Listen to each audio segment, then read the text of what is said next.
Guys,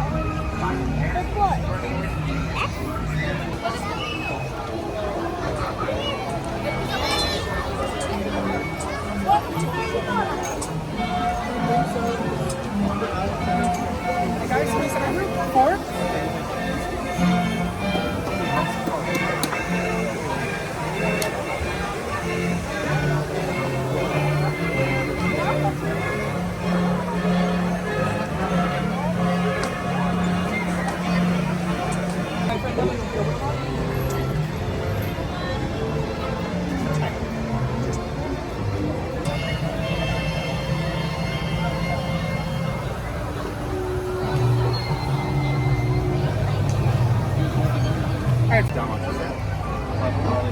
We'll have one adult and a child over there, and then we'll have two adults over here by me.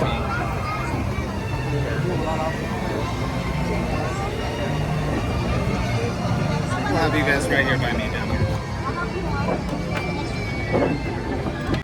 For your safety, please remain seated with your hands, arms, feet, and legs at the belt at all times. And please supervise your children so our story doesn't take any unexpected turns. Now, some people visit enchanted places through the pages of books, while other people do it in person like yourself.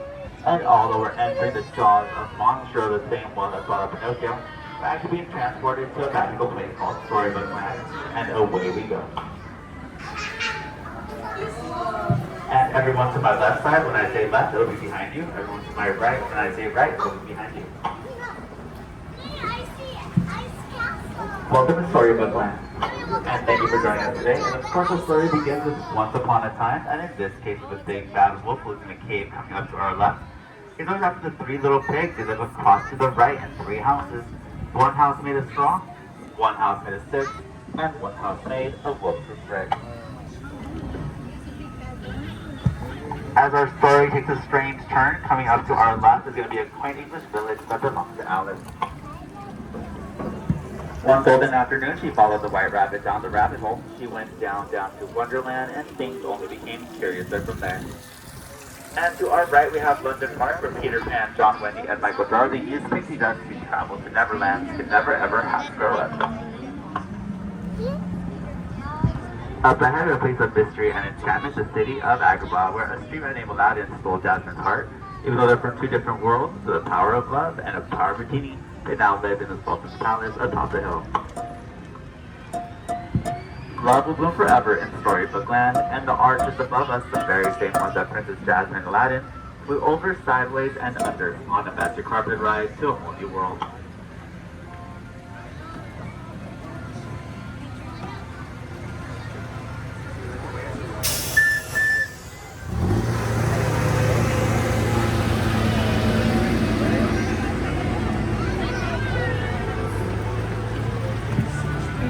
While all good stories are filled with love and light, they have their dark places as well, places of mystery like the Cave of Wonders just ahead.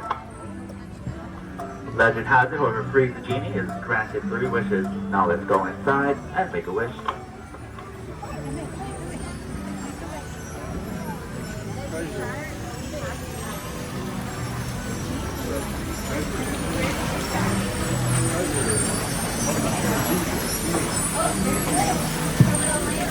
Snow White wished for a safe place by the evil queen, and then she ended up in the cozy cottage of the home of the 7 dwarfs coming up to our right, who offered her shelter in return for her kindness. And if you listen carefully, sometimes you can hear them work. And to our left, we have Cinderella. She wished to go to the ball. Her fairy godmother granted her wish, but because she didn't leave by midnight, her coach turned back into a pumpkin, and you can still see the carriage on the bridge leading to the castle. Although magic is limited, love is not. And now Cinderella is the prince of the castle on top of the hill, and she lives happily ever after. Cinderella's on the bridge.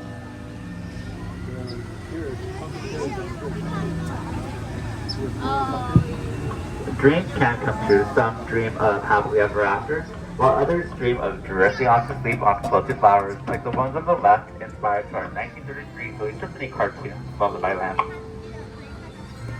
There's magic everywhere in Storybook Land. Even the miniature trees won't grow up thanks to Tinkerbell's pixie dust.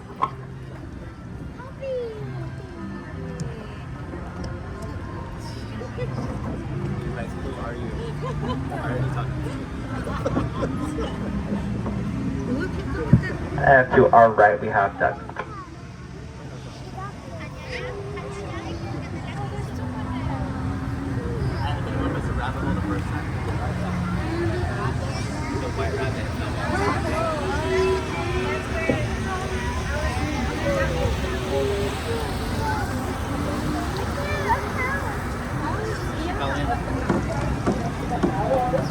And coming up to our left is going to be Mr. Toad's Manor.